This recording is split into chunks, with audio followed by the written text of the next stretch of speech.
ശബരിമല സ്വർണ്ണക്കൊള്ള കേസിലെ പ്രതിയായ ദേവസ്വം ബോർഡ് ഉദ്യോഗസ്ഥൻ മുരാരി ബാബു അന്തരിച്ചു. രോഗബാധിതനായി കൊച്ചിയിലെ സ്വകാര്യ ആശുപത്രിയിൽ ചികിത്സയിലായിരുന്നു. ഇന്ന് പുലർച്ചെയാണ് മരിച്ചത്. വിവരങ്ങളുമായി ബിദിനം ദാസ് ചേരുന്നു. ബിദിനെ പറയും.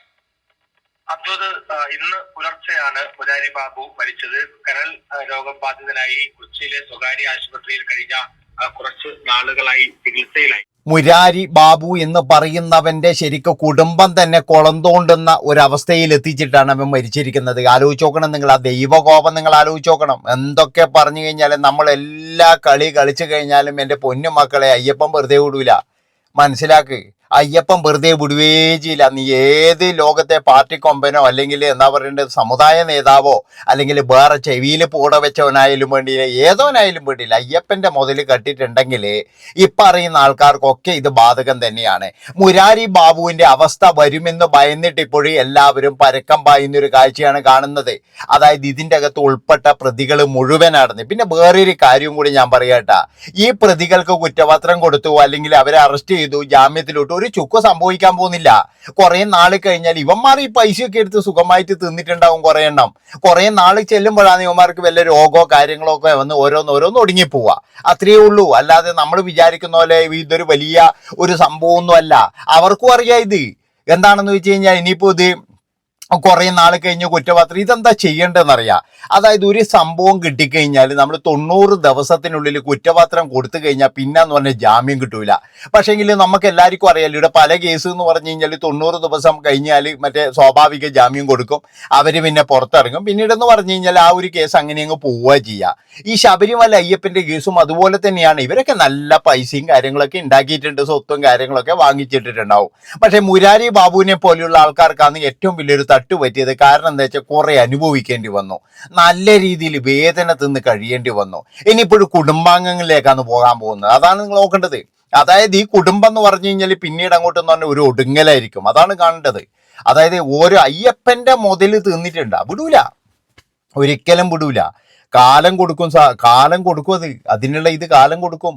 നമ്മൾ വിചാരിക്കുന്ന പോലെ ഈ എന്നാ ദൈവകോപം എന്നൊക്കെ പറഞ്ഞു കഴിഞ്ഞാൽ ഇത് വെറുതെ ഒരു വെറും വാക്ക് മാത്രമല്ല. കാരണം ഇതിലൊക്കെ എന്ന് പറഞ്ഞു കഴിഞ്ഞാൽ ശാസ്ത്രീയമായിട്ടില്ലെങ്കിലും എന്തെങ്കിലും ഒരു കാര്യമുണ്ട്, ഇല്ലാണ്ടിരിക്കൂലല്ലോ. അല്ല, എന്തെങ്കിലും ഒരു ചെറിയ കാര്യം ഇല്ലാതിരിക്കൂലല്ലോ. നമുക്ക് വേണമെങ്കിൽ ഭംഗി വാക്ക് പറയാം, അയാൾ കുറെ ഉള്ളത് കൊണ്ടല്ലേ എടുത്തു കൊണ്ടുപോയത്, സ്വർണ്ണപ്പാളിയല്ലേ എടുത്തു കൊണ്ടുപോയത്. പക്ഷേ ഇതിൽ ഉൾപ്പെട്ടിരിക്കുന്ന ഒരുത്തനെ പോലും വെറുതെ വിടരുത്. പിന്നെ വേറൊരു കാര്യം എന്ന് പറഞ്ഞു കഴിഞ്ഞാൽ ഞാൻ പറഞ്ഞല്ലോ, ഇതിൽ ഉൾപ്പെട്ട ആൾക്കാർ ഒന്ന് ശിക്ഷിക്കണമെന്നോ അല്ലെങ്കിൽ പിടിച്ച് ഉള്ളിലിടണമെന്നോ ഇവിടെ ആർക്കും വലിയ വിചാരമൊന്നുമില്ല. കാരണം എന്താ വെച്ചാൽ എല്ലാവർക്കും വേണ്ടപ്പെട്ടവരാണ്. ഇപ്പൊ ബാബുവേട്ടൻ ആയിക്കഴിഞ്ഞാൽ, ഇപ്പൊ മരിച്ചുപോയ മുരാരി ആയിക്കഴിഞ്ഞാലും അയാൾ സാമുദായിക നേതാവാണ്.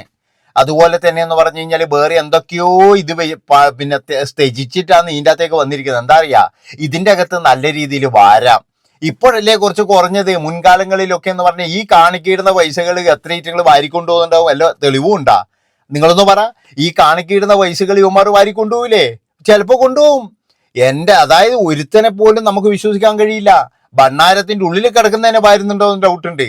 അപ്പൊ അതുകൊണ്ട് ഞാൻ പറയുകയാണ്, ഇതിനൊക്കെ എന്ന് പറഞ്ഞാൽ കൃത്യമായിട്ടുള്ള CCTV ആ ഒരു സംവിധാനം, പിന്നെ എന്ന് പറഞ്ഞു കഴിഞ്ഞാൽ ഇവരെയൊക്കെ എന്ന് പറഞ്ഞു കഴിഞ്ഞാൽ പിടിച്ച് ഉള്ളിലിട്ട് കഴിഞ്ഞാൽ പിന്നെ വെറുതെ വിടരുത്.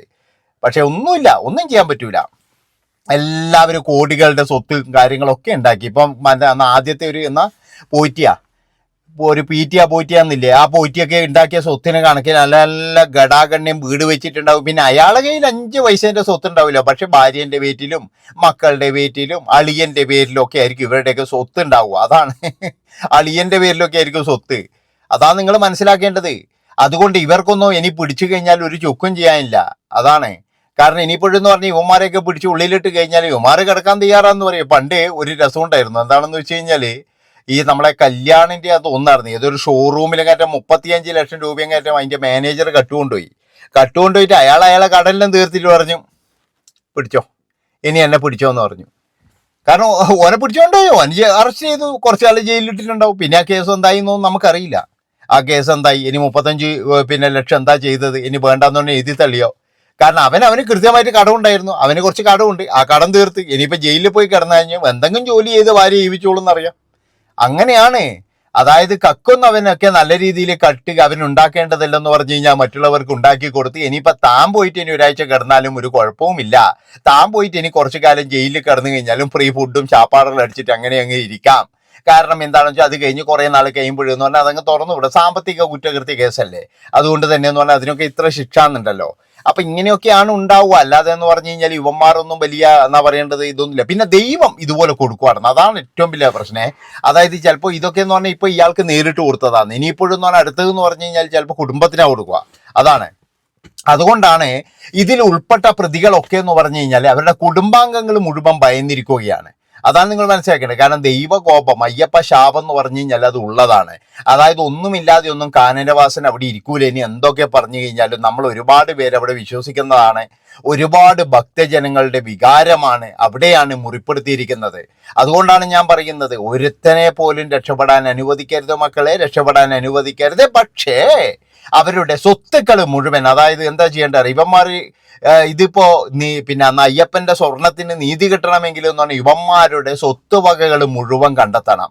അതായത് ഭാര്യയുടെയും മക്കളുടെയും അക്കൗണ്ടുകൾ മുഴുവൻ മരവിപ്പിച്ച് ഈ പിച്ച ചട്ടി എടുത്തിട്ട് ഇങ്ങനെ തെണ്ടണാർന്ന്, അപ്പോൾ മാത്രമേ ആ ഒരു ശിക്ഷ പൂർണ്ണമാകുന്നുള്ളൂ എന്നാണ് എനിക്ക് പറയാനുള്ളത്.